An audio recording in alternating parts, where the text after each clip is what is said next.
And I want to start off by saying a quote from the Buddha. And this quote goes,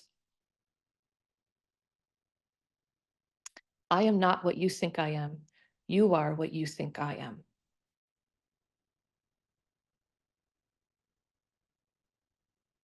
And I'll say that one more time. I am not.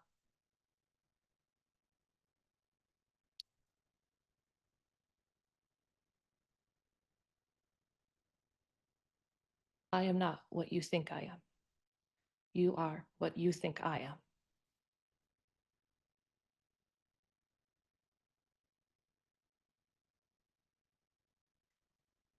When we're going into the realm of consciousness paired with neuroscience, right? It helps to look at it from both dynamics.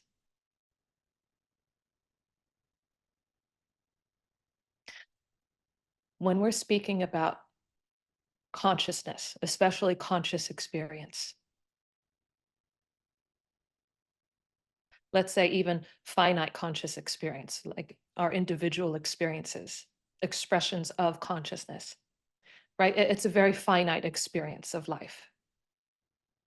We have our own unique thoughts and perspectives and opinions and values, even our own sets of morals and ethics that might not match with others. We have our own feelings, our own triggers, our own memories and experiences that really are not comparable to other people's lives in any way.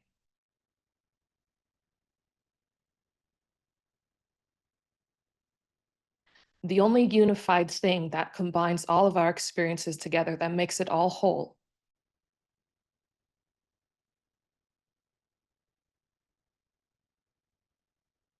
that touches on the point of oneness that you hear so many spiritual leaders and teachers talk about, is when we start to go into the realm of awareness.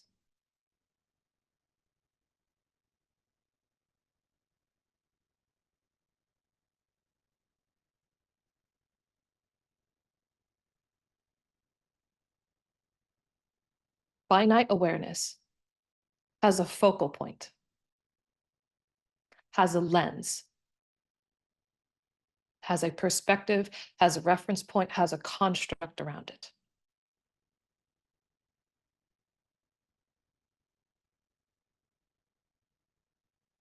Now, if we're saying that God, right, there's this universal consciousness in which all of us are a part of, then the one thing that all of us share with each other is that all of us have awareness.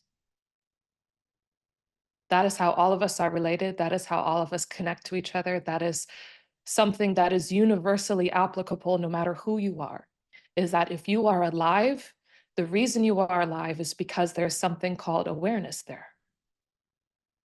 Even in basic life forms, there is a level of awareness.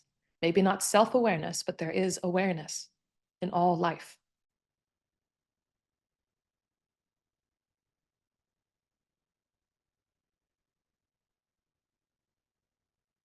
So when we enter into the realm of God and divine, then we have to understand that the only thing we can truly say about God, for sure, without completely merging with that totality, but then there are no words, is that God is infinite awareness. God doesn't have the same restrictions or the same constraints that we do in our finite awarenesses.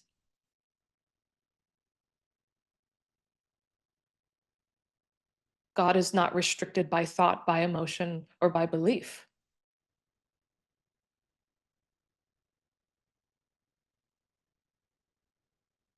Right? The sun is still there, even if you don't believe it's there, it'll still be there.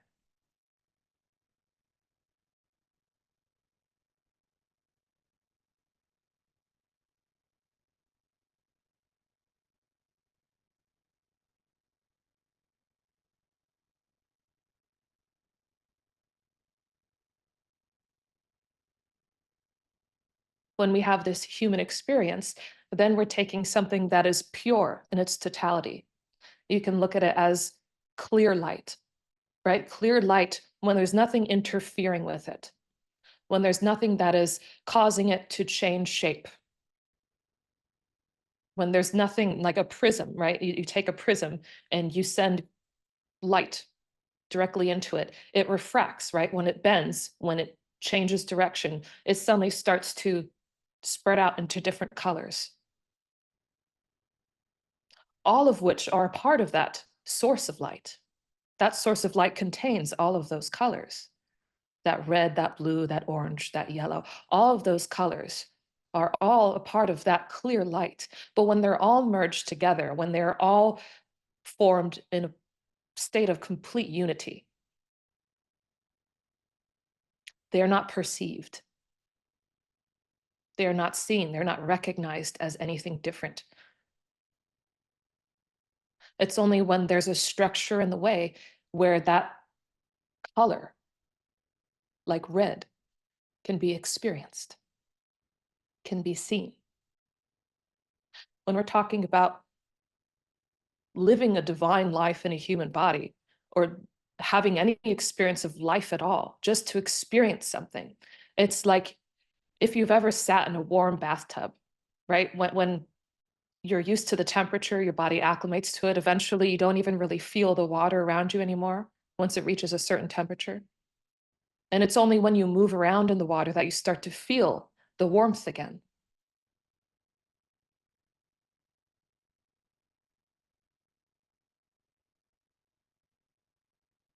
So that movement is finite life. That stillness, when nothing is perceived anymore, that is divine, pure perfection. That even the greatest masters, the greatest gurus, strive to attain through meditation.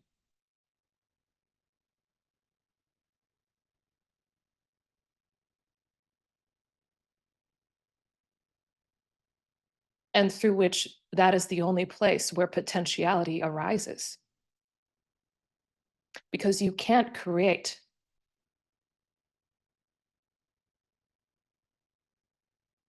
any new level of potential. You can't create new destiny. You can't create something new or fresh from that which already is.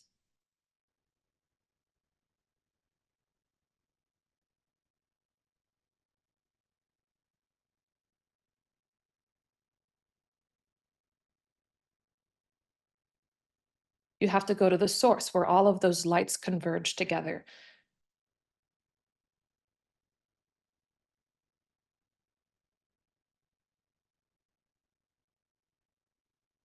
And when you're in that place, when you come back from an experience like that, you come back as something more light,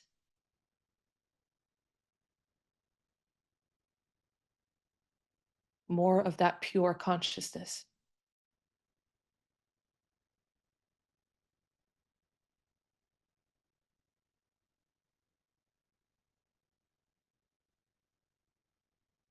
In the same way, when you're sitting in that bathtub and it's the movement that allows you to feel that water around you, right? There are a lot of stories as to why we exist, why, human life is the way it is, why existence exists at all.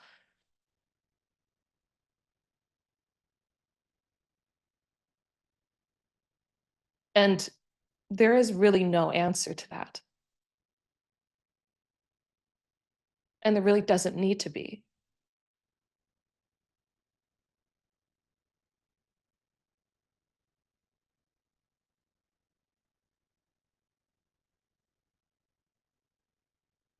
But some part of it that's helpful in our experience is to understand the mechanism by which that happens.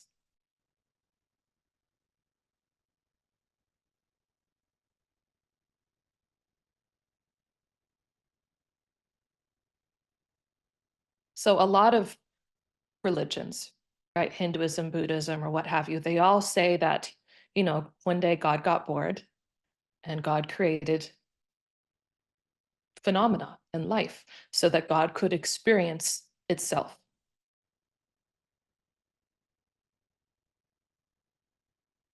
I mean, it sounds kind of like a sadistic experience, doesn't it? Sometimes. But when you really look at it, consciousness, right? This supreme reality, the supreme existence of God, this consciousness is what created all of phenomena and the principles, right? The laws of causation.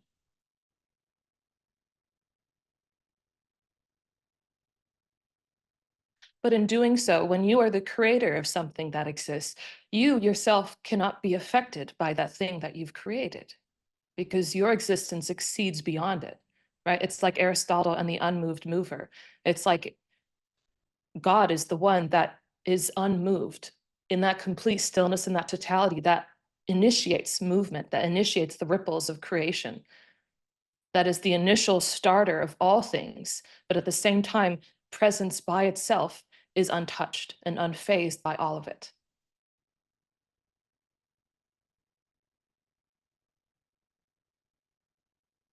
So here we have pure consciousness. And to experience that purity of consciousness, not just our finite human experience, but the purity of consciousness, to have an experience of that is an incredible ecstasy and bliss. But to get to the point where you can recognize that ecstasy and bliss, consciousness has to go through a process of integration and evolution, where it enters into the lower stratums of existence and evolves itself, transforms, right? Moves through life, through finite experiences to find its way back to that divine source again. And upon that union, there is such a completion, such a fulfillment of itself, that the ecstasy is so profound.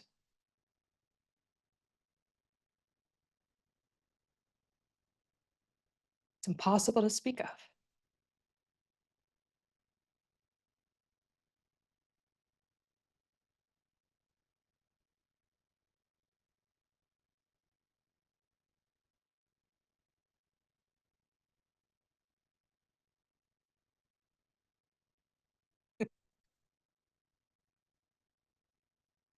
But we have this very interesting notion that science often perpetuates today.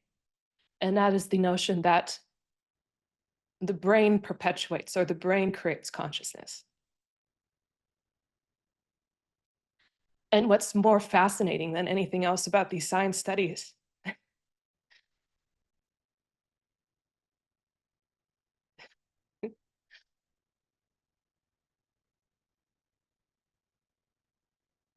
is that they single-handedly prove that consciousness creates the mind, the self, the body, and all of our existence as we know it.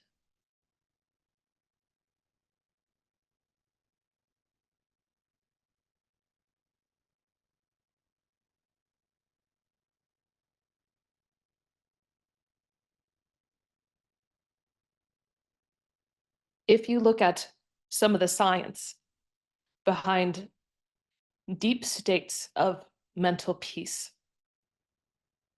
found when someone's in real meditation, real stillness within their minds, you see that there is actually a release of or an alteration in the brain's chemistry via an alteration in the brain waves. When the brain is in a state of silence,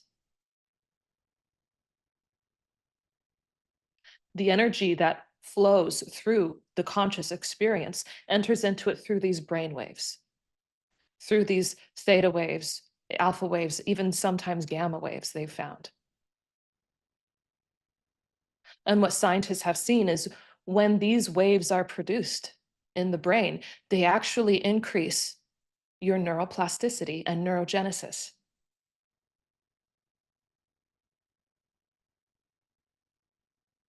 Meaning your mind goes through a process in which all of its circuitry, all of the neurotransmitters, everything involved in what makes you you, right? As Guruji was saying, there are, maybe even 4 neurotransmitters at a time, maybe even more than that are functioning just to enact one action.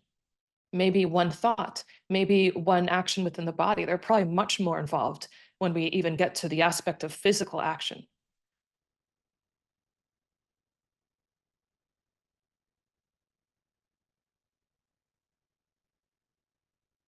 But when we enter the state of pure silence, stillness in mind,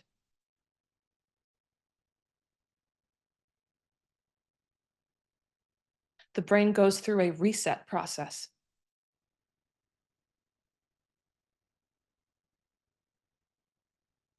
in which all of the different parts of the brain begin to recalibrate themselves. And when they recalibrate themselves, they all come into a degree of synchronicity, right? Does that sound familiar? Synchronicity. They all synchronize together. They all start communicating with each other again. And then when you experience, because when you're entering into true meditation, you can experience wonderful experiences like an incredible peace, an incredible happiness or joy, ecstasy.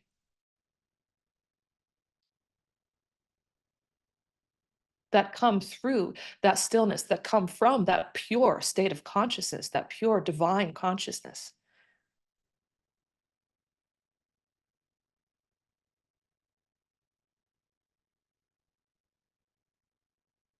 And as a result, these feelings that come from your soul, when you finally connect to your soul, they actually alter the neurotransmitter activity. In the same way, when you're interacting in the world, you have different experiences, right? Neurotransmitters work bi-directionally. So your neurotransmitters affect the way that you can perceive and feel about life. And simultaneously, the way you perceive and feel about life affects your neurotransmitter production. They go hand in hand. In the same way, now we're talking about something that is not being perceived or experienced, but rather we're removing the experience. We're removing the finite self. We're removing the perceptual finite being, merging that, dipping that into that ocean of infinite awareness. And what's coming out from that is a reset, a recalibration to those inherent truths of God, a recalibration back to those divine principles and fundamentals that we experience as joy, as peace, as wonder, as awe, as beauty. These are the expressions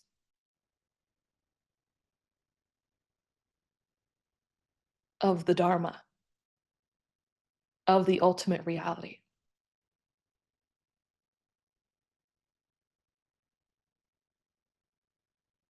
Because this is the drive of consciousness, of its evolution. We are all driven to something. That is the consciousness within us. That is the infinite consciousness wanting to experience itself. If we look just common sense wise at all of humanity, everybody, no matter the reason, but everybody is driven towards something in their life. And whatever that something is, the idea is that that something will make us happy, will give us pleasure, will make us feel good. Whether we use the term happiness, whether we use the term pleasure, ultimately there's a sense of feeling good if we get that thing that we want.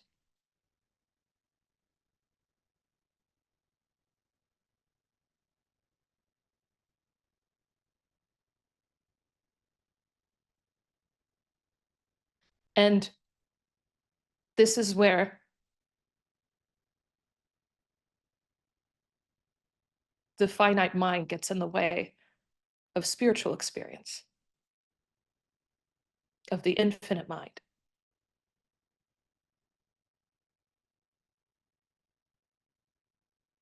Again, it's the same thing, right? We all share the experience of awareness. Though our thoughts and feelings might differ, awareness connects all of us together. Well, similarly, if you look at human drive and ambition, there is something else that connects us all together, which we can say is inherent to life just as much as awareness is. And that is the drive towards happiness, the drive towards fulfillment, the drive to feel good.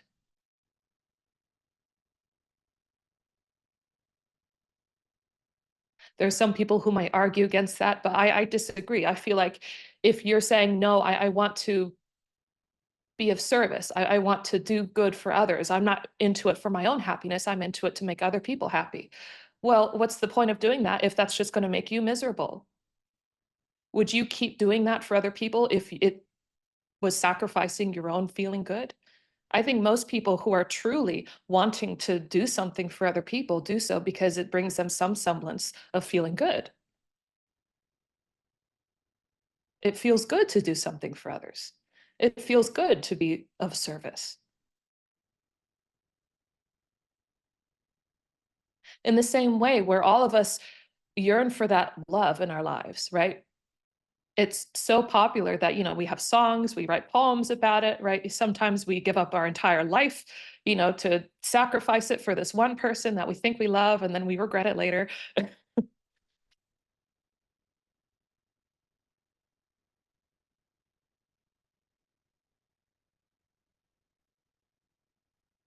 Right? When we think love is the peak of experience, but when you actually look at love, love is a force that pulls us to truth, to God.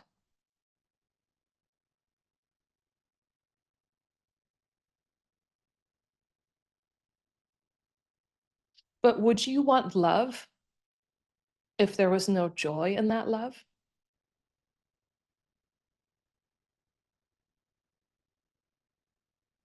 That love without that completion just leaves you feeling empty and in pain. So, love, though it's the most powerful force that brings you to truth, is not the fulfillment of truth in and of itself.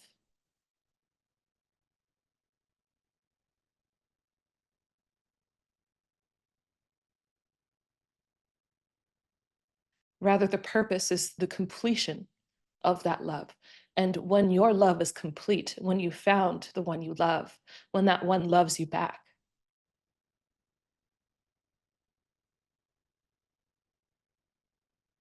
all that's left is ecstatic joy.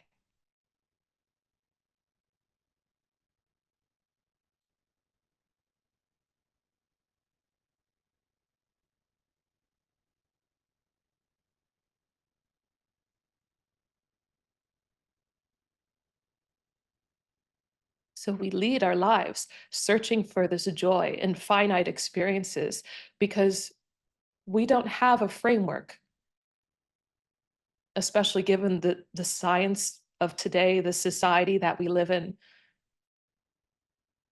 the beliefs that everybody shares and partakes in and passes down to the next generation, even though it actually does nothing to serve them whatsoever.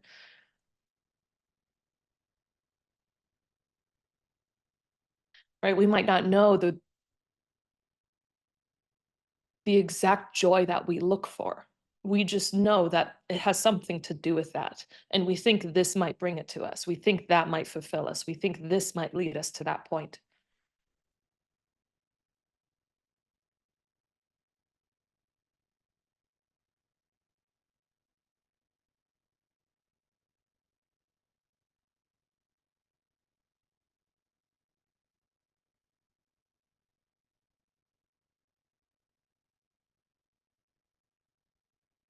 Now, if we can all agree that joy, seeking that completion of that love, is the purpose of all of life, right? You can understand why religion was created. Religion was created in a sense to help us escape from the things, to find a community, an environment to helps us focus our will towards truth and goodness, which we feel brings us some peace, some semblance of feeling good when we are following a path that feels righteous and virtuous. And when we are not following a path that feels righteous and virtuous, we experience incredible pain or stress or anxiety or depression. So a lot of religions were there to give us a community, give us an environment, and give us a path, give us the tools by which we can attempt to bring that joy into our lives and to fend off the other aspects of life that causes us pain and suffering.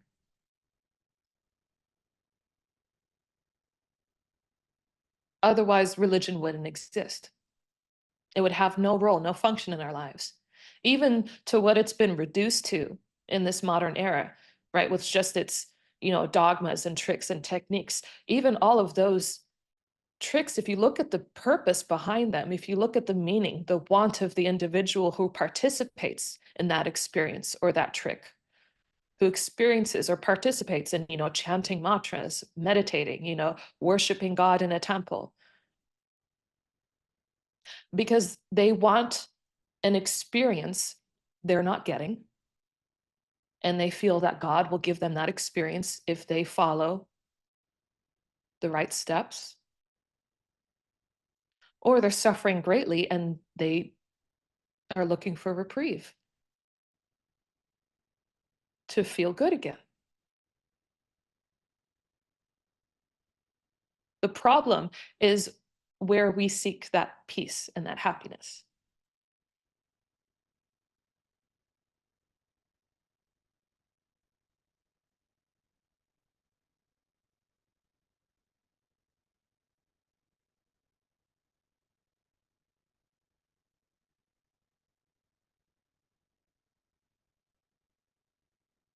So when we're speaking about awareness and its relationship to our neurotransmitters, first and foremost, we have to look at it from a very young age.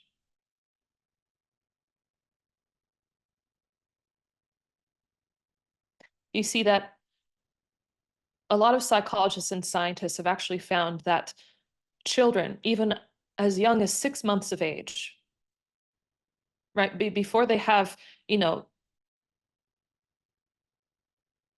logical thought in the same way that you and I might have, before they have a vast experience or understanding of life, first and foremost, they have this expression of moral behavior. And this is very interesting. As young as 6 months of age, maybe even younger than that, you see children start to express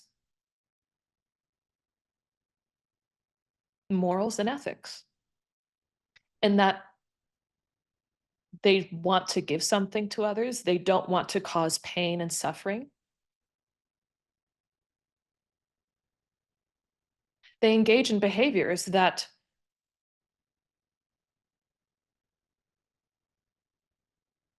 exhibits a goodness for all, not just for themselves.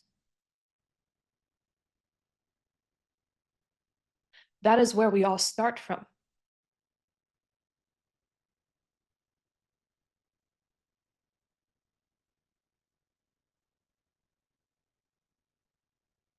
This inherent goodness.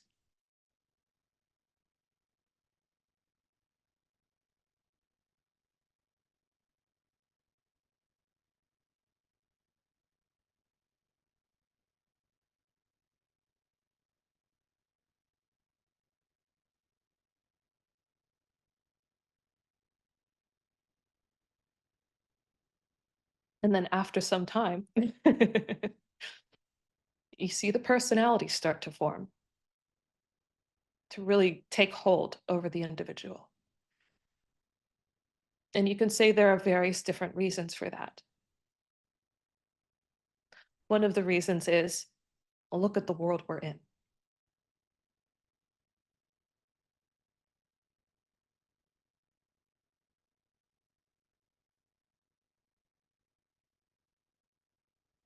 I don't know many people who get along with every member in their family or are in complete alignment with their own parents' views and ideologies and perceptions of life.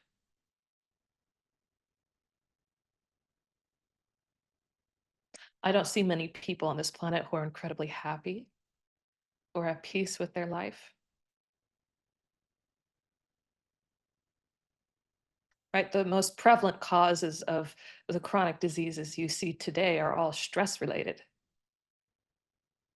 They're all inflammatory. They are all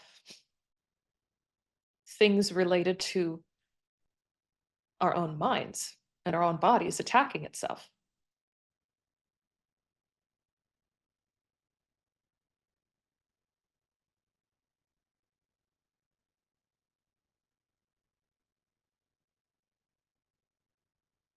Right? Our own lifespan of the younger generation, right? It's started to drop for the first time in a first world country. We've started to reverse in terms of life expectancy.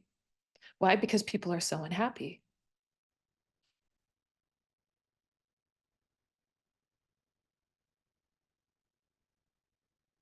They're so stressed, they resort to drugs, they resort to other means, or maybe they just don't want to be here anymore.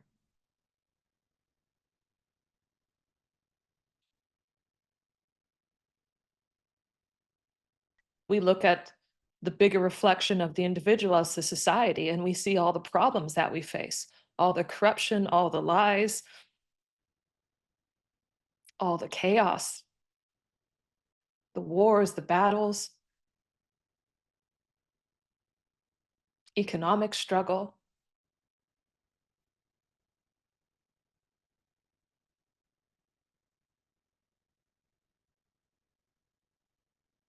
You can understand why a lot of people don't have a lot of hope anymore. They don't have a good outlook on life.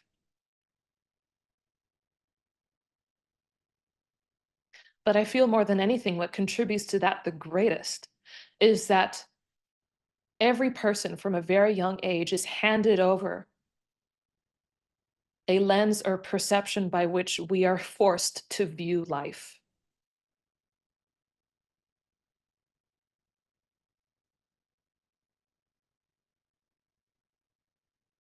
And that is perpetuated by our education system, that is perpetuated by medical science, that is perpetuated by even our advancements in technology, that is perpetuated by our society, by our government, by our own families. That this is what it means to be successful, this is what it means to live a good life, that this is what you should strive for, this is what you should want, this is what you shouldn't want.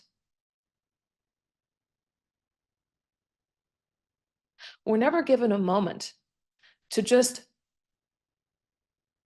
perceive life as it is. Even when we're talking and interacting with other people, we're not interacting with life itself. We're interacting with this perception of life, with someone who has their own ideologies, their own ambitions and desires and wants, their own perceptions of what they think life is. You never interact with a person. It's impossible. What you're interacting with, you're always interacting with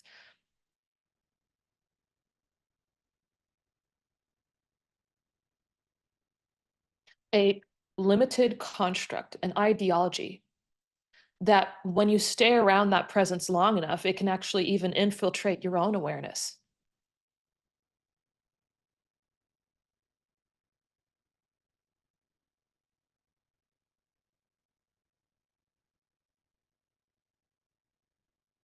Let me put it this way. If you look at the entire body, right? Guruji, I love what Guruji said about every individual cell is capable of producing its own amount of neurotransmitters that can sustain itself on an individual basis by itself for a period of time, independent of the body. Even hair cells and nail cells, the most insignificant ones, so to seem. Well, there's another interesting thing when you look at the human body, and it's that every single cell, when you look at every single cell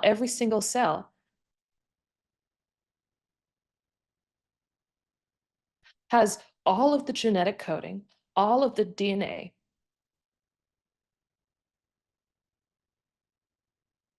for your entire existence.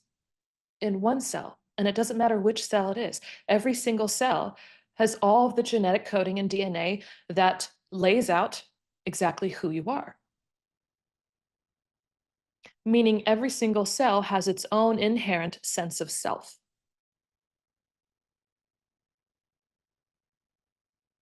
And this confuses scientists because scientists say there's no reason for a skin cell to know everything about, how the brain cells operate, how, the stomach cells operate, how the lung cells operate. There's no need for the skin cells to have all this genetic coding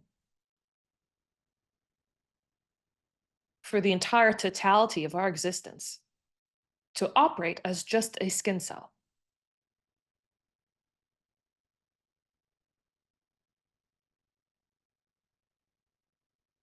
And yet it does.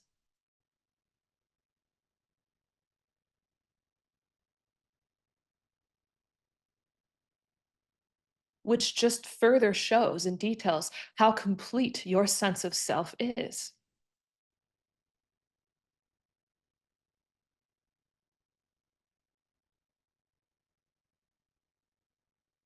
And it's also been shown that our cells communicate with each other not just through neurotransmitters and not just through electrical signals or electrical impulses, right? They've also found that each cell has receptors for vibration, for energy.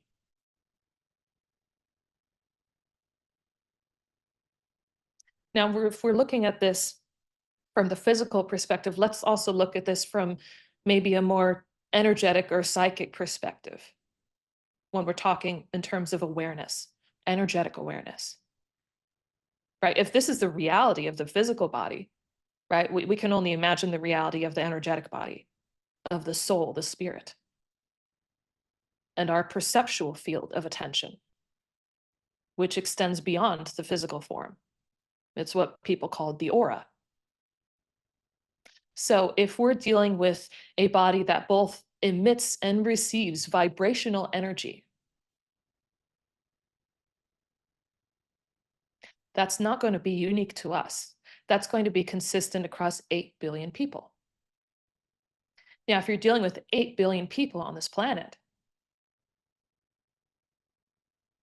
everybody has their own transmission, right? Their own radio station where they're playing their own music, they're playing their own FM, AM radio, and it's causing a lot of interference. It's going to really jumble up your ability to perceive life directly, to perceive life clearly, to see the truth amongst all the smog of human consciousness. Because you're receiving the communication of everybody around you, their own vibrations, their own emotions, their own feelings, their own wants, their own perceptions, their own thoughts have vibration. In the same way, right? Your thoughts triggered, different physiological responses in your body. In the same way, they also emit out into the world and create physiological and emotional responses in other people.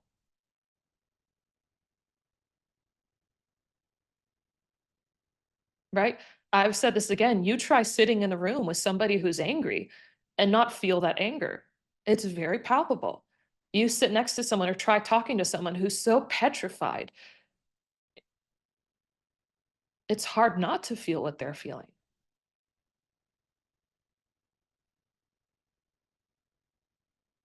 That is why environment is so vital. It's so important. And in some cases, right, we always like to think, especially from like a Western, culture or American culture, that where there's a will, there's a way. If we can push through something, we can make anything happen. And we don't realize that willpower takes an extreme amount of energy. And when all of your energy is being utilized in this formation of perception and consciousness that is not even our own creation, but is merely perpetuating the expression of misery that 8 billion people before you have already established. In fact, more than that.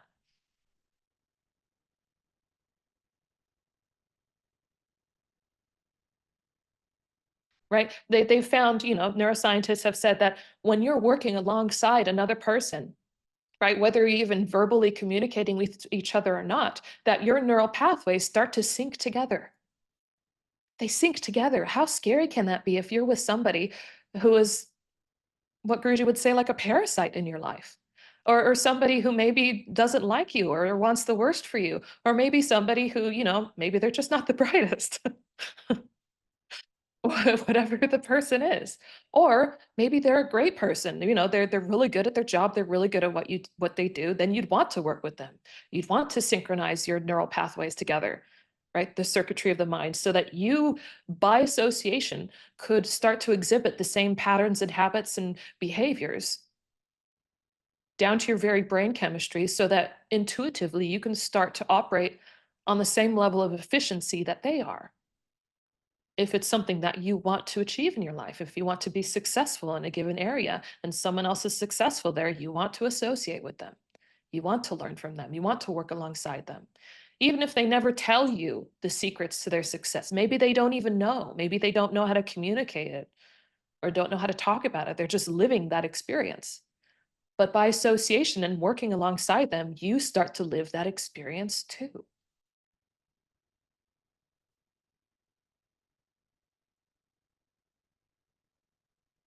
Another thing that neuroscientists are mystified by, but can be easily explained by consciousness.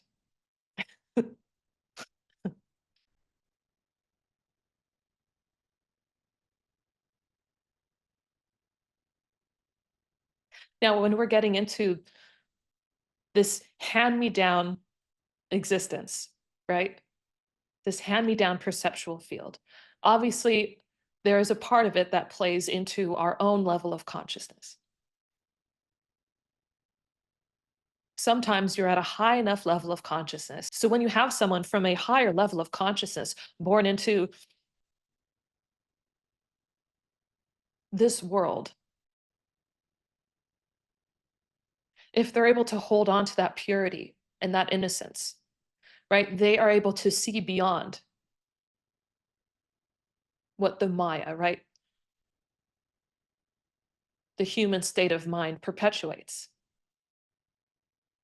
You see that with science discoveries, right?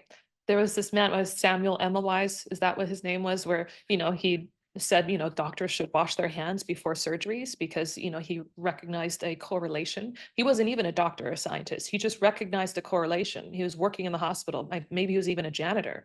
And I think he was working in the hospital and he realized a correlation between two different hospitals where these people who practiced more hygienic, practices before surgery had higher um, had lower mortality rates.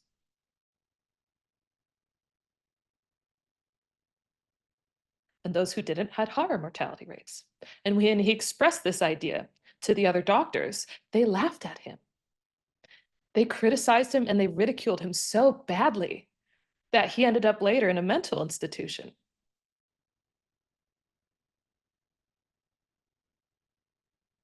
That's how strong consciousness, when it's tied down, when that awareness is held down by a certain level of consciousness, it's very hard to let go of old ideologies, of old ways of thinking. And at the same time, when you have someone with higher consciousness, despite, seemingly the whole world being against them, despite what everybody thinks and believes, they're able to perceive and see through it and see and recognize something different that goes against the grain. They're able to perceive higher, brighter things in the world than what is perpetuated by the collective, what the collective unconscious has all agreed upon that life is all about. They're able to see beyond it. Why? Consciousness enables them to do that. Higher states of consciousness.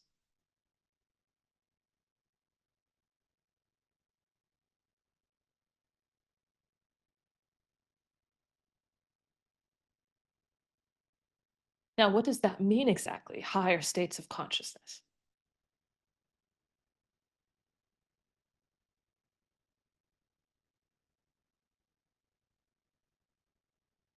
Well, when we look at lower states of consciousness, we can understand that lower states of consciousness have common conditions, have very common expressions.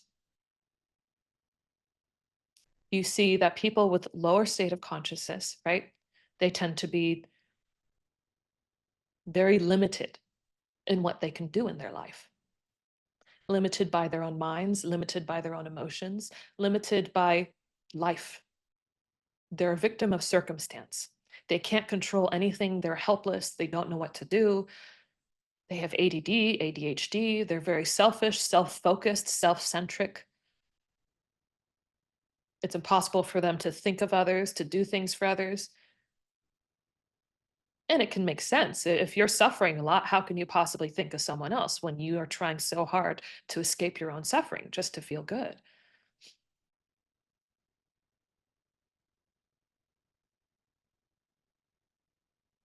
And also, what comes with lower states of consciousness is this sense of black and white,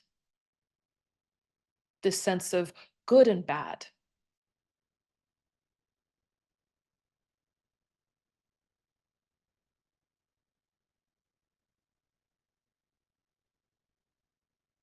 And typically, the qualities that this person possesses, that's the lens by which they view life.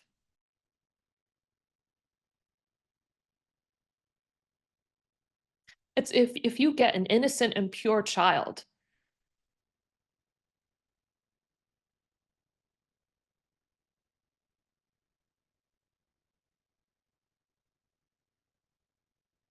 they might not understand why people do certain things or why people exhibit certain behaviors.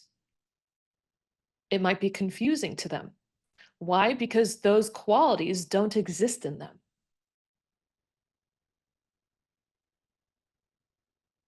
Either they have not been formed yet by their personality, or they're of higher enough consciousness, right? They've collected all these different refractions of light, turn them into something more pure and complete, where they don't recognize this badness there, at least in the way that imposes judgment.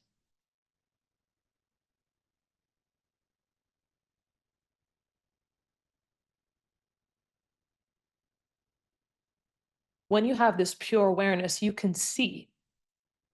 And this seeing never comes with judgment.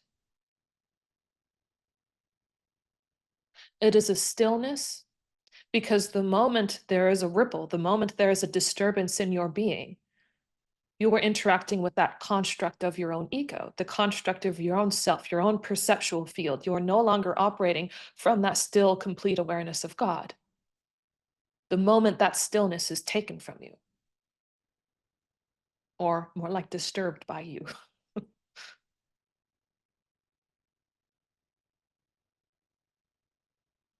And that's when an emotion is applied. We'll take it, let's say that we have had a lot of experiences with, you know, dishonesty in our life. Maybe there's that character that exists within us. Maybe we've had a lot of dishonest people who have, been involved in our own life. So now every time you see someone act in an ambiguous way,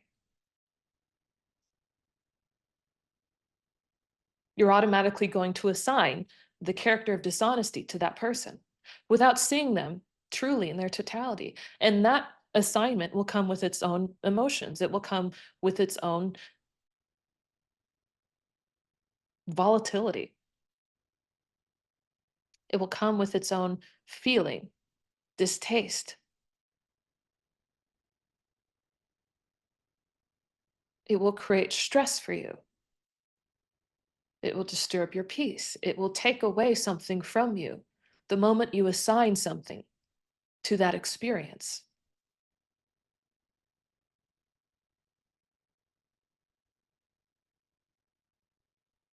Again, this is not related to seeing and common sense. A lot of people think that, if they don't want to place a judgment on someone, that means they have to accept everybody. They have to allow everybody to take advantage of them, everybody to act exactly as they are with them, to look down on them, to treat them poorly, and they should just take it. Why? Because they need to be compassionate and loving and non-judgmental of these people because they're God too.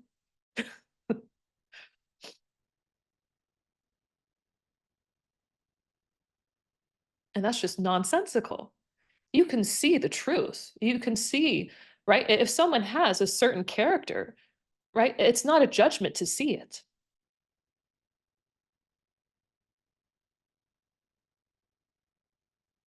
If you're out in nature and you see like, a pink flower, to recognize it's a pink flower is not to have a judgment about the color pink. The judgment would be, oh, I hate that color. It's an ugly flower. That's a judgment.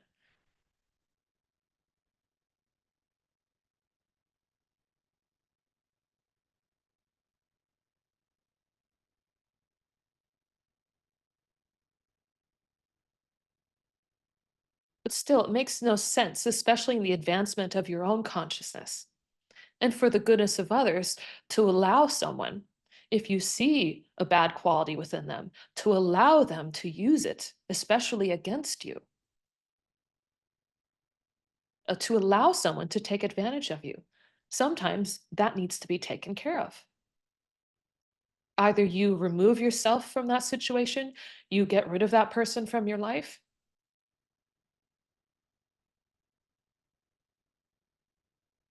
or you change yourself. But again, sometimes environment is stronger than willpower.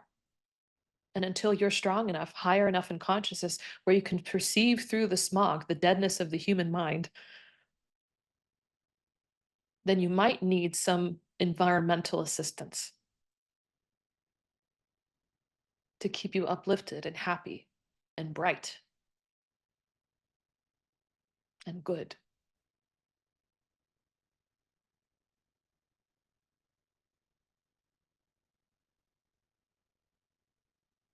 So,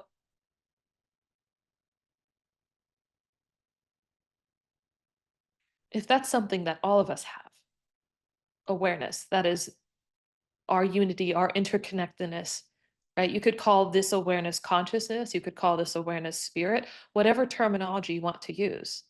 Awareness, I feel, paints this very specific picture that makes it easy for us to understand its application in our lives. And another word I like to use is power. Power is synonymous with awareness. There is something that you see people who are successful, people who have done a lot with their lives, maybe who have earned a lot of money, who have even gained a certain level of fame and fortune, or maybe people who simply are just happy. Those people all have something in common. They have more power, they have more energy that's available to them. They have access to that heightened awareness that connects them with what they want.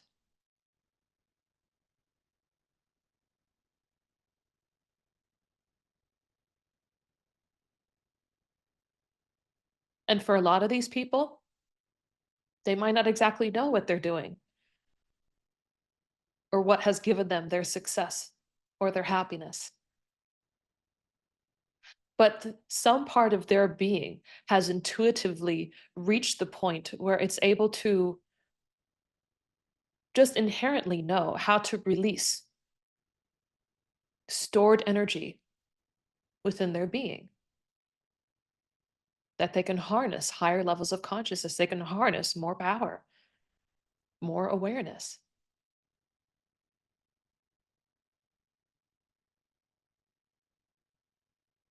To even perceive life differently, you need more power, you need more energy.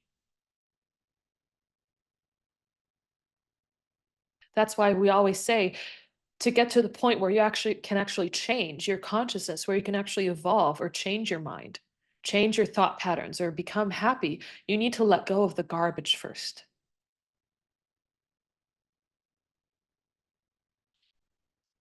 Now, why is that?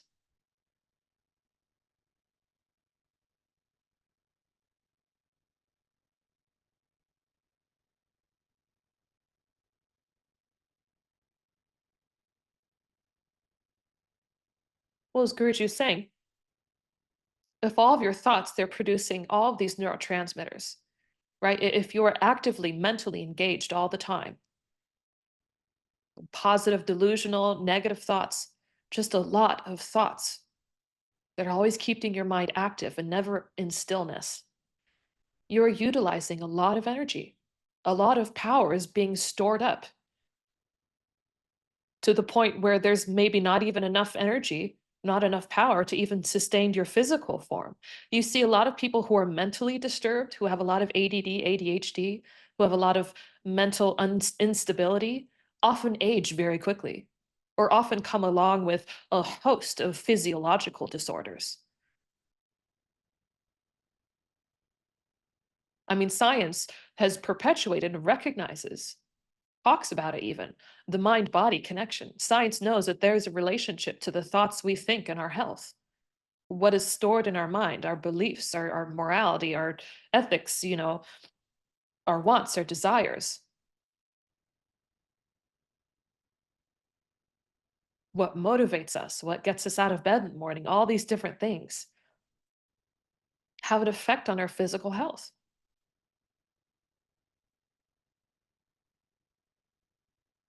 They see how a perceived stress, even if a stress doesn't actually exist, how a perceived stress can create a host, a cascade of problems throughout your whole body.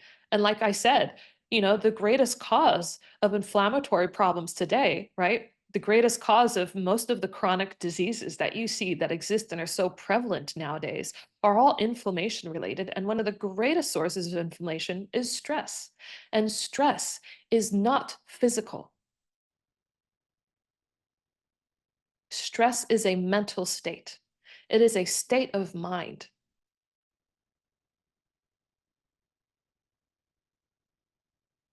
You can't go out in the world and find anything that has stress, that doesn't have a mind.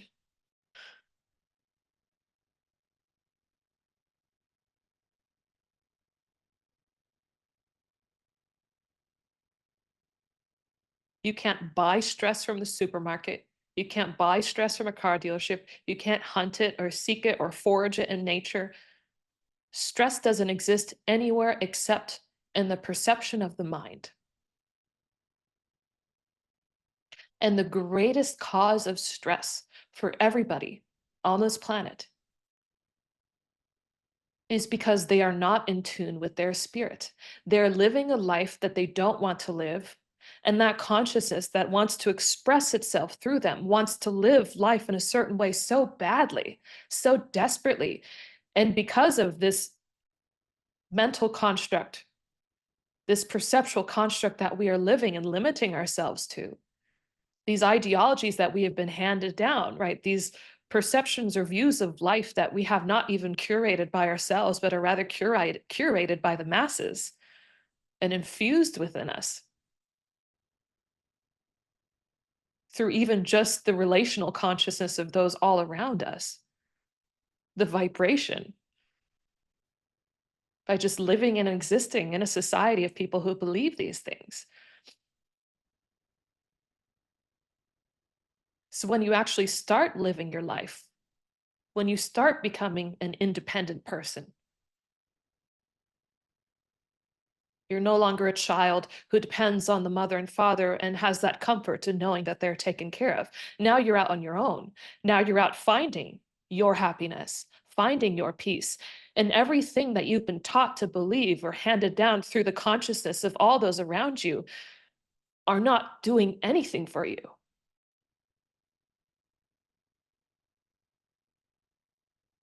They are creating more confusion. They are creating more disharmony within your being.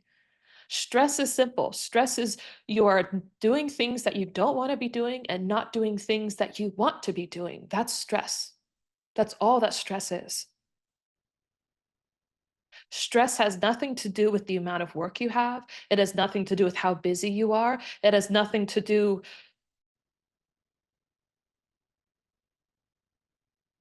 with anything but the fact that you are doing things that you don't want to be doing. And you have no connection to that deeper mind, that super consciousness. that divine presence, to really feel the spirit and to be able to tell what the soul wants, what consciousness wants.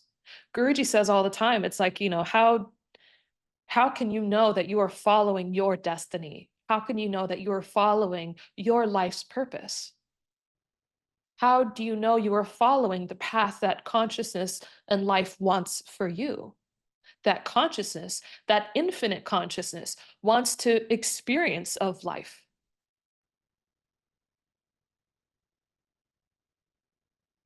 through you. And then people also, because they're so used to everything being defined by society, by science, by our education, by everybody around us, that everything is material and finite. So we start to think that even the things that we wanted yesterday should still be relevant today. That the person we were 10 years ago, the same thoughts and beliefs and ideologies, because we believe that to be who we are, they must match with who we are right now. Because we're this physical being with this mind and this body that doesn't change much throughout our lifetime, even though it's supposed to. When consciousness is evolved, it does. But when it's not, it doesn't change much. It stays the same.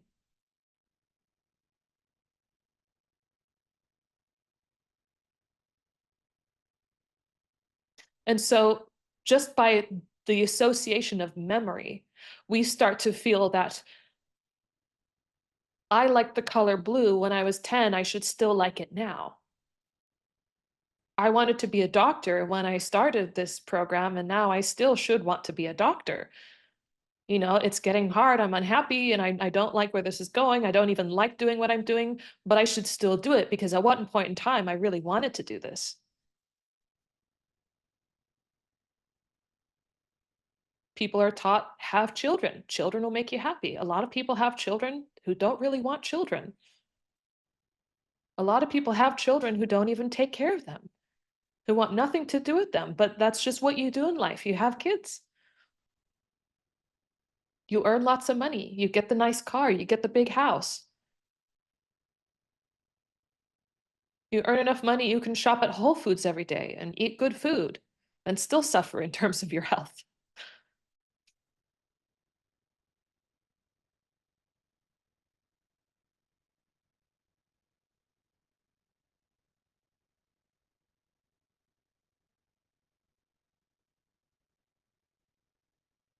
Awareness is pure potentiality when it's uninhibited by thought and emotion.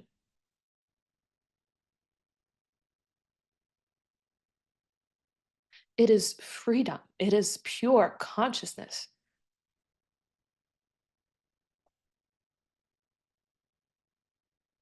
But I went over this before. There is, whether we like it or not,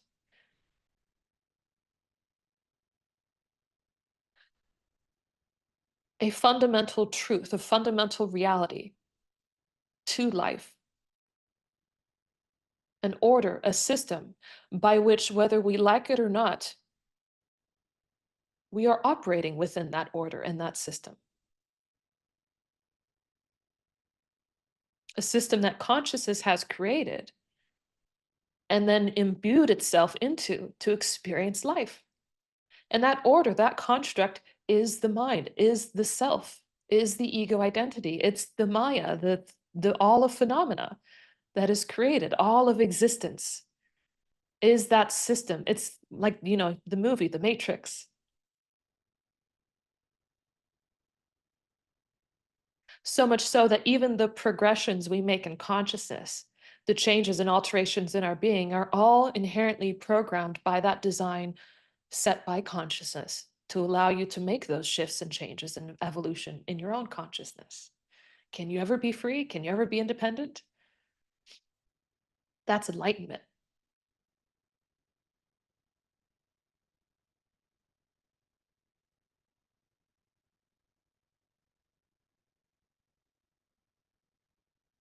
So you're taking something, this infinite awareness, which is like a supercomputer. It's what so many, religious figureheads call the Godhead.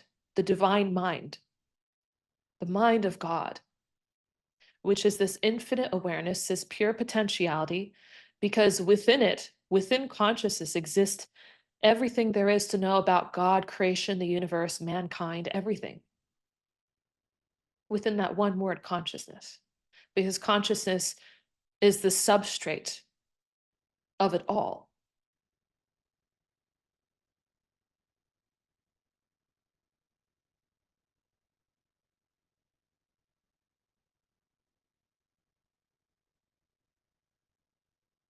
And by itself, it is pure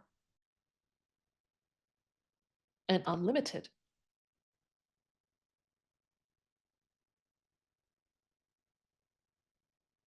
So you have this supercomputer. And on this supercomputer, you have one program running,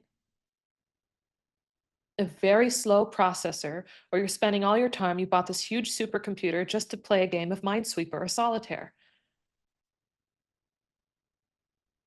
That the program that's running, dictating the supercomputer, right? The supercomputer, the potentiality is there. It hasn't gone away. It's simply the operating system that has limited its expression. If you're using a supercomputer to play solitaire, you're not going to see the full capacity of the supercomputer. Maybe there won't be a lag in your game of solitaire. I don't know.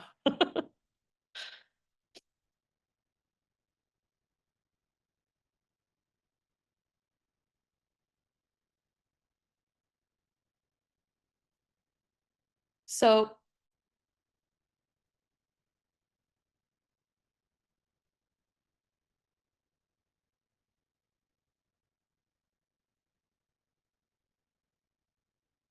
when we're looking at thoughts and emotions, then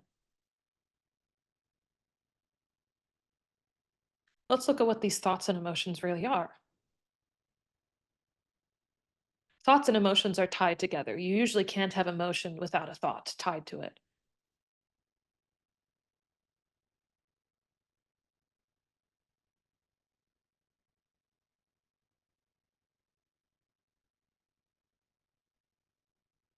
Right? You can't feel hatred unless there's something you can think of you can hate, right?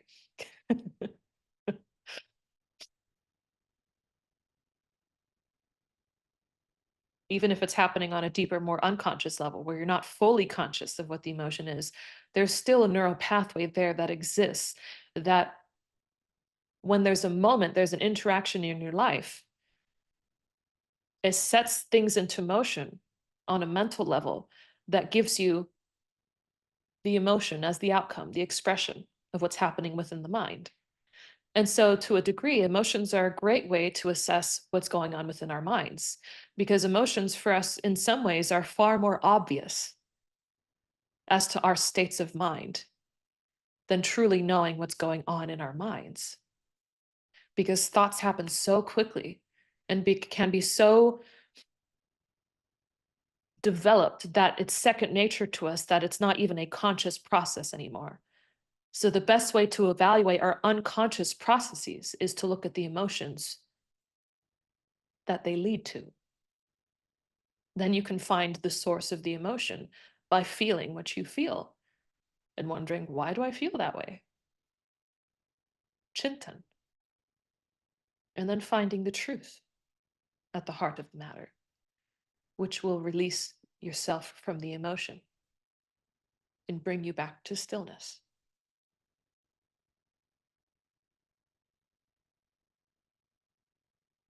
So, if we see these two as interrelated, thoughts and emotions, right, and we understand that these are vibrations that can have an effect on other things, science has a terminology for that. That if thoughts and emotions are active forces in our lives, what does that mean? Anything that's an active force is power, energy. An active force that implements change on something else or implements a reaction is energy. So if your thoughts have energy, your emotions have energy, and you can feel that they have energy because of the way that they drain you or uplift you,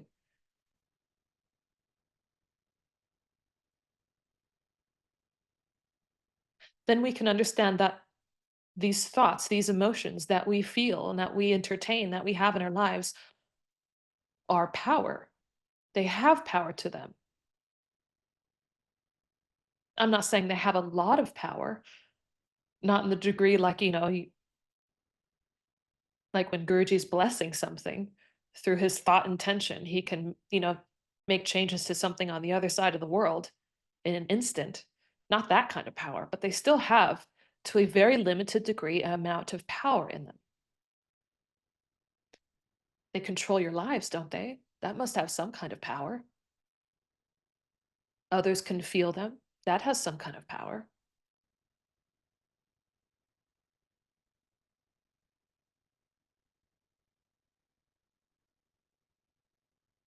So, what thoughts are a confined awareness, right? Awareness is that pure potentiality, that pure power. And like when we talk about quantum physics, right? Schrodinger's cat, the pure potentiality is not looking in the box to see if the cat has died or not. If the explosion, right, the bomb has gone off with the cat in the box, the only way you truly know what happened with the cat is if you open the box and you could see if the cat was alive or dead, then that would solidify that reality of the cat being alive or dead. But until you open the box, there's no way of knowing for sure whether the cat is alive or dead. Even if logic would say the cat is dead, there's no way of knowing for sure that the cat is dead until you open the box. Right? The same thing with the two split experiment. When something is observed, it solidifies that reality. When light is observed, it becomes a particle. When it's not observed, it's a wave.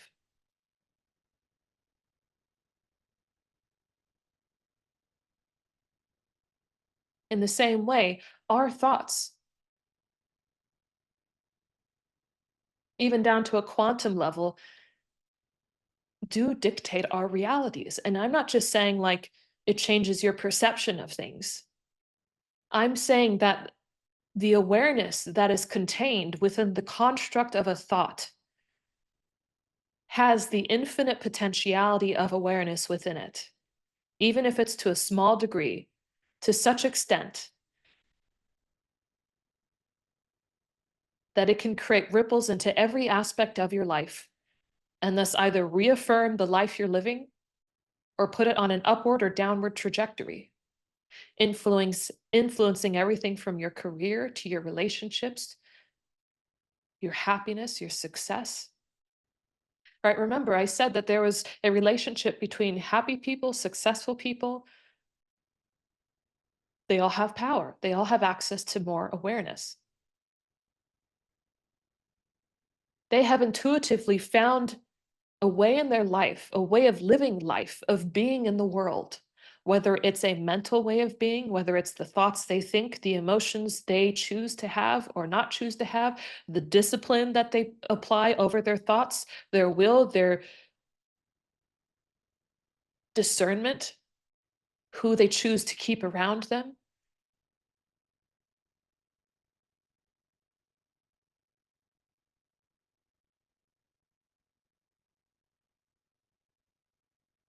The ways they apply their will.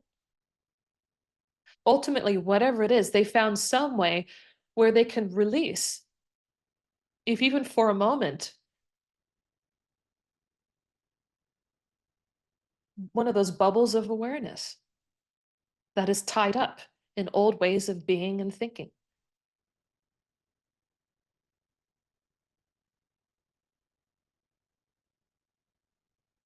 There are so many cases where you see, like, in cases of great turmoil or great even emotional turbulence, moments where, traumatic events, times where, suddenly you can get a surge of adrenaline, right? And through that surge of adrenaline, suddenly you have access to this incredible physical power where you can perform feats that otherwise, on a day to day basis, without that adrenaline, you could not do. There is a trigger, there is something that activates that power within your being in that moment that gives you access to it. Whether it's an incredible sense of love, an incredible sense of morality or ethics, whether it's just a decision to do something differently. It's incredible emotion. Maybe it's fear even.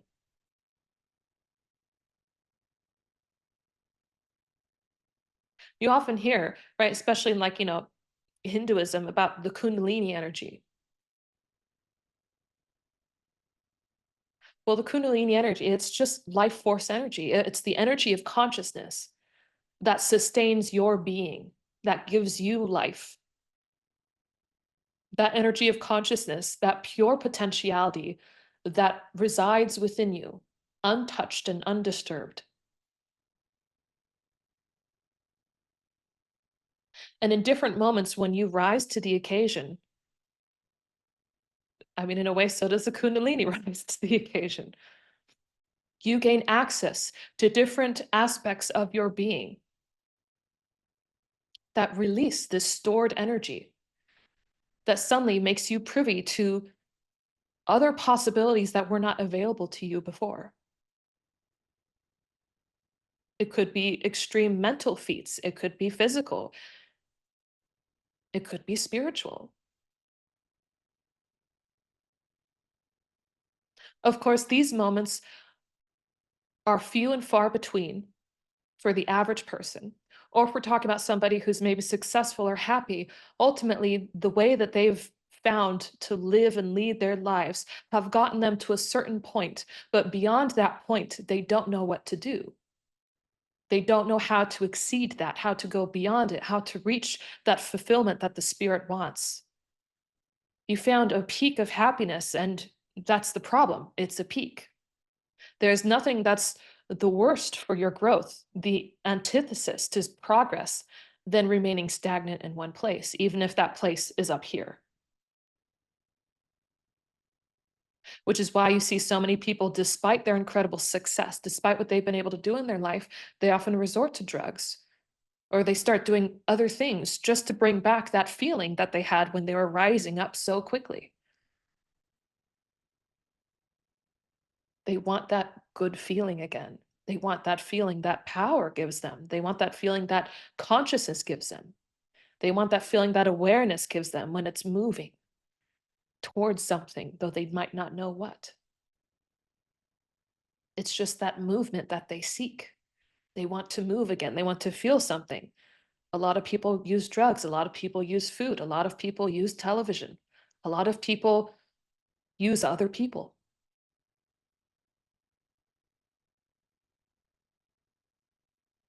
A lot of people even position themselves as a victim role because even that gives them a feeling. Even injustice, there's some satisfaction that people find in feeling like there's been injustice towards them because they don't have the power to change their life circumstances or advance further in consciousness, right? Maybe they've risen very quickly over a short period of time, but now they're stuck. And so now they're a victim of something. They're a victim of this. They don't know how to move beyond this, or maybe they've fallen very quickly and they want to come back to where they were. But now it's this person's fault. It's that person's fault. It's because I'm doing this and I want to be doing that. It's because of this. It's because of that. I'm the victim. And there's something about feeling that way that gives you, ironically, a sense of relief because there's almost a sense of fulfillment of justice by acknowledging yourself as a victim. And that justice, that feeling that I am not the morally ambiguous one here. I am a good person and life is not treating me well, so it's life's fault. It's other people's fault.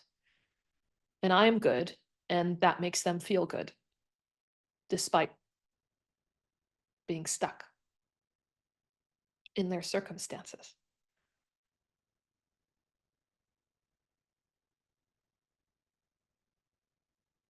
You are not a victim of life. You are not a victim of other people. You are not a victim of circumstances. You are never a victim of anything outside of your own consciousness.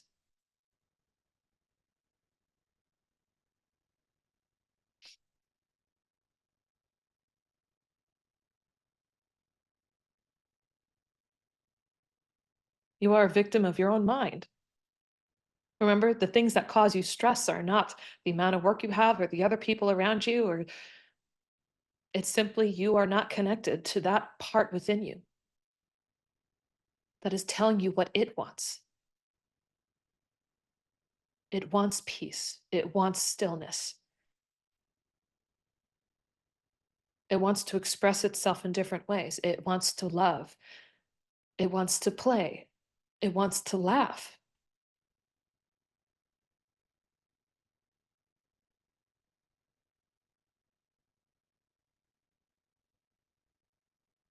And we all have different expressions of our own consciousness. We have these different constructs through our own experiences, right? Our own karmas. We have our own expressions, our own beings that is inherent to us. And so not one life will look the same for another. You cannot follow the path that has been designed by the billions of people before you and find a pathway for yourself amongst it, because there is nothing alike.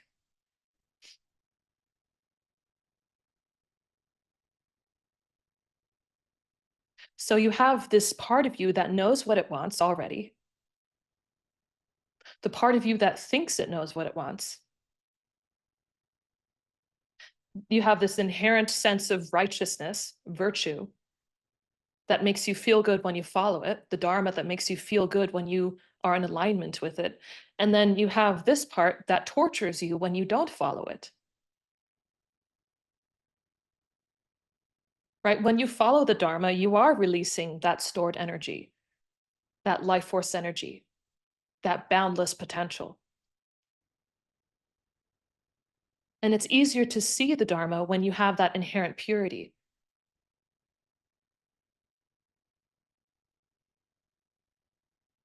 And you feel when you're in alignment with the Dharma because its expressions, the expressions of the Dharma are joy, peace, bliss, happiness,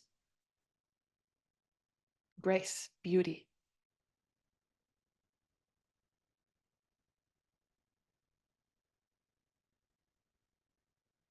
So when you're not in tune with your spirit, you're not following what the spirit wants, there creates a cascade of a stress response within the body. Because the stress response is designed to activate your being, to bring attention to something, to initiate action, to divert something, to change something. And so when you have a stress response in your mind, right, it's also activating, other neurotransmitters like norepinephrine, which is that fight or flight, the adrenaline, which gives you that heightened awareness and that heightened clarity. You're even more aware of your stress. But at the same time, this stress response, you know what it's doing to your other neurotransmitters, the other activity in the brain? It's actually deregulating all the other neurotransmitters, the neurotransmitters that are responsible for well-being, for a sense of peace, stillness, happiness, joy. It's cortisol when it's present for too long, when it becomes chronic. It actually deregulates the production of neurotransmitters as well as the receptors of those neurotransmitters. So even though you're releasing a lot of these neurotransmitters, the neurons that actually receive these neurotransmitters are no longer receptive to them. They don't pick them up anymore. One aspect of depression they found is that, there's a lot of serotonin that's released into the brain, but the problem is the uptake. There is no reuptake of that serotonin. And that's what they found neurochemically that a lot of depressed people have, is that the receptor to receive that serotonin is no longer engaged. It's no longer picking up on the serotonin.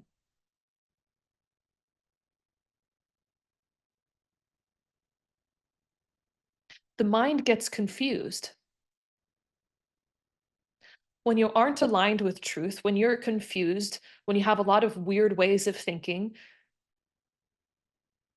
when you have no mental peace, when you have a lot of thoughts running through your head, You can imagine the imbalance of neurotransmitters.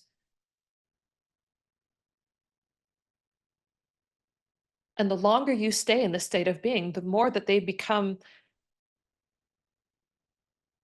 part of your mental chemistry, part of your brain's chemistry, as well as it also changes your structural brain chemistry as well. The actual structures of the brain start to shift. And like Guruji was saying, I love this because neuroscience talks about it in a slightly different way, but Guruji says you have the subconscious and the unconscious. You have the desires without the deservingness, right? That operates on the fantasy principle without logic and reasoning. Very unproductive and useless, essentially. And then you have the subconscious, which operates on practical ways of thinking, on morality and ethics. Basically, the part of yourself, the part of you that is aligned with the spirit.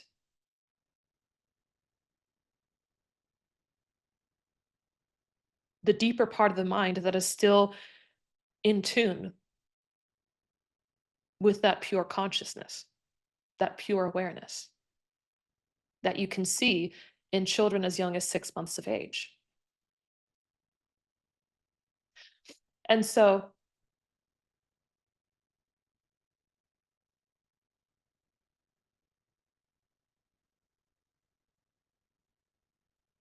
you have this inherent morality instilled upon you by your own soul, your own spirit. Your ability to perceive it and feel it is a different question. But your soul has ways of telling you it's there, whether you can recognize it or not. Like I said, the expression of following the Dharma, bunch of good things. The expression of not following the Dharma is what? Mental chaos, a highly disturbed state of being, low consciousness, low energy, less power to see the things you can do, to be able to do the things you want to do that you can see, less power to be happy, less power to be successful, less power to get and do what you want, less willpower, less motivation, ambition, desire to even get out of bed and continue with the day.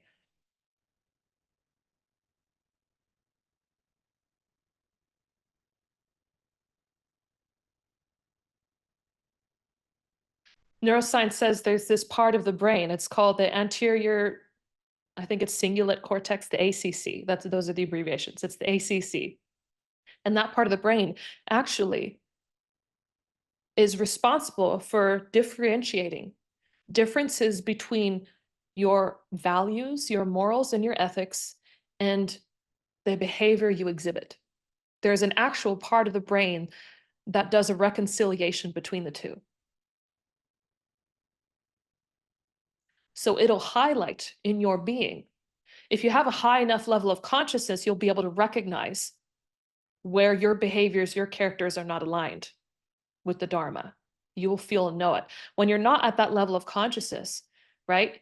Even though there's a lot of disturbance, you might not even recognize why. You might not even recognize that you're not even following your own ethics because it's been so ingrained upon you to follow the ethics and morale of other people, of society by and by large. Maybe in accordance with your life experiences, that your life experience and your experience with other people has taught you that this is what you need to do to survive. That maybe sometimes you need to be petty. Maybe sometimes you can't be humble. Maybe sometimes you need to do this and it doesn't feel good when you do that. But other people have done that and they've risen above you. And so you've decided that I need to do this to be successful too. And it doesn't make you happy. In fact, it disturbs your peace. And you might not necessarily recognize a correlation between these two. But what the ACC will do is it will cause a disturbance. Chaos in the mind means chaos in your emotions, right? When I say you feel the truth, you can feel when you're not aligned.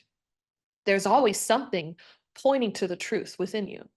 There's always something that's trying to realign you, that's pointing to a problem, that's saying there's pain here, there's suffering here, I don't like this.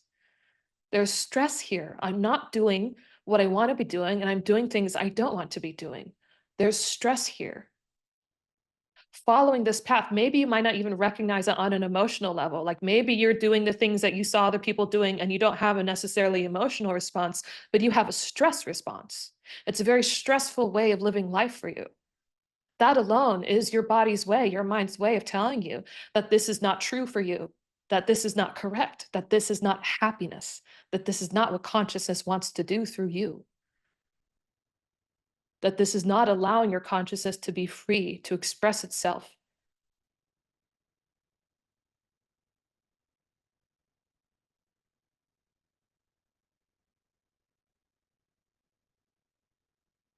Now, what these blessings do, or when you go into really deep states of meditation, which is honestly really hard to do without the assistance of this incredible, powerful energy, is that this energy, first and foremost, it's multifaceted. The blessing acts as a blanket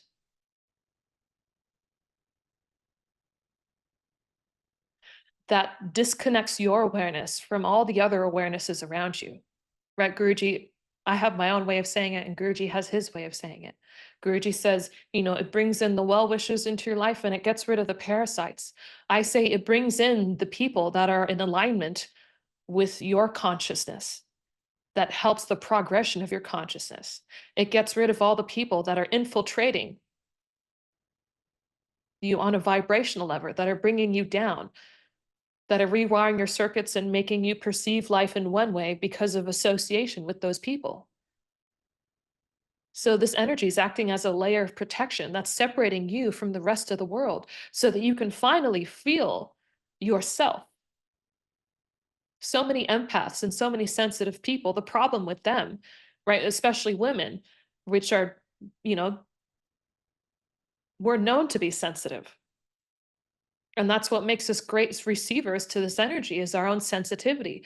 But to be sensitive means you are receptive to both good and bad. So you'll see women, they'll go through a lot of mood swings, they'll go through a lot of ups and downs very quickly. Maybe they'll be unpredictable. It's because they're so sensitive, they pick up on things so quickly, which causes a disturbance in their being. And if they're not in tune with their own soul, right? Empaths, for the most part, are always in tune with things outside of themselves. They're always hyper focused on something, or they're always hyper focused on the problem.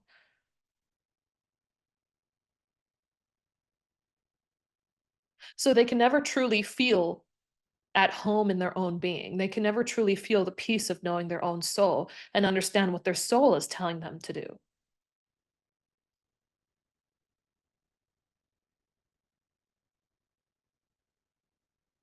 And so these blessings, they kind of get rid of the rest of the interference from all the other auras of all the other 8 billion people on this planet. It brings you back into alignment, back in tune with your own spirit,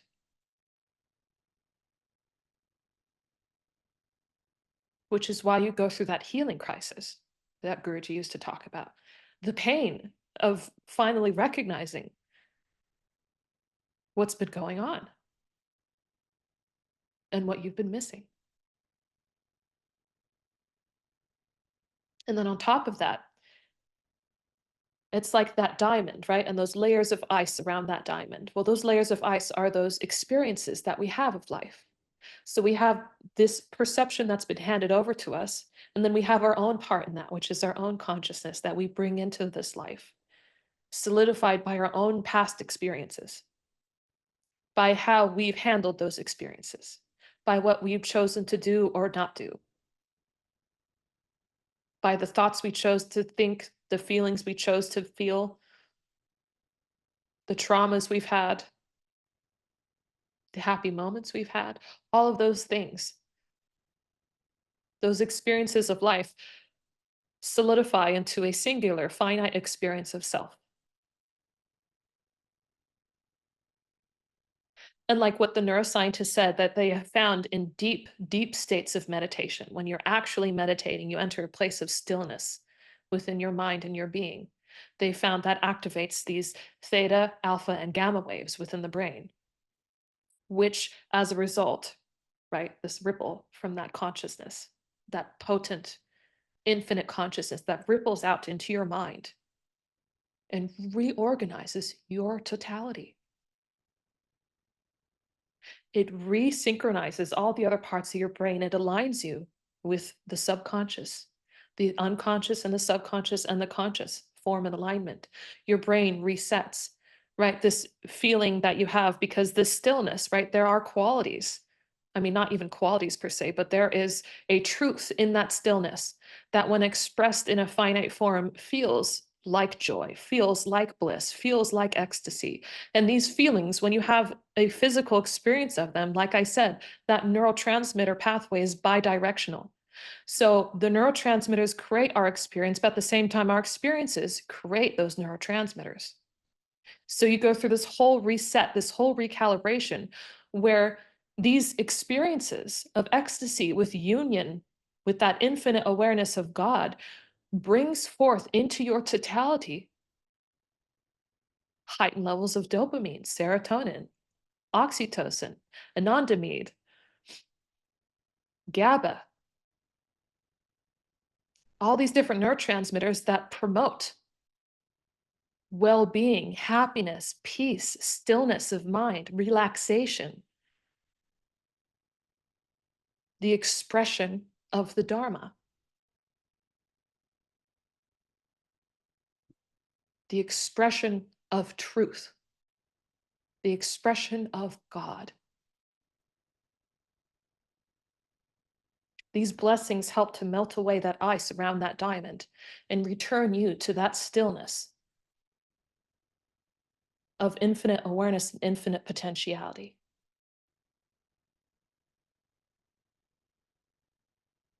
Where power is. You can't change your perception or change your life without access to power. And these blessings give you that power to be able to see and perceive life differently,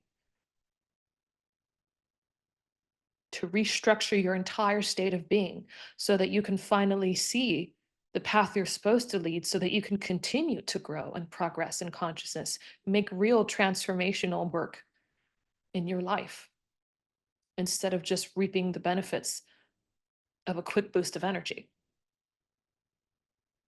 a quick boost of dopamine or serotonin.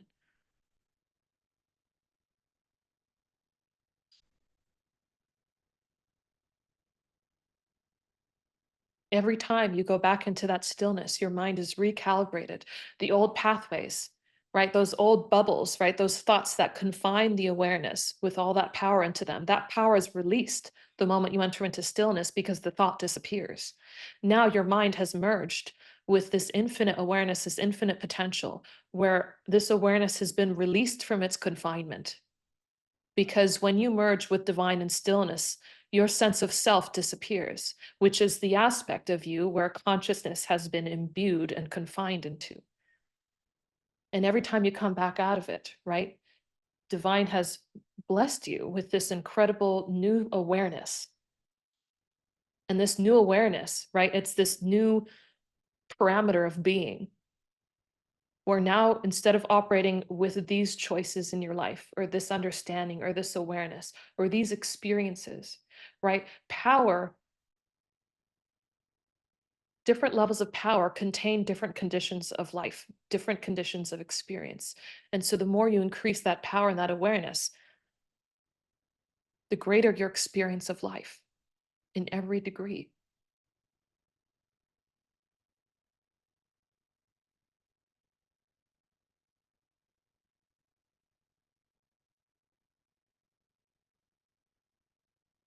We used to call our workshops "Consciousness is Power."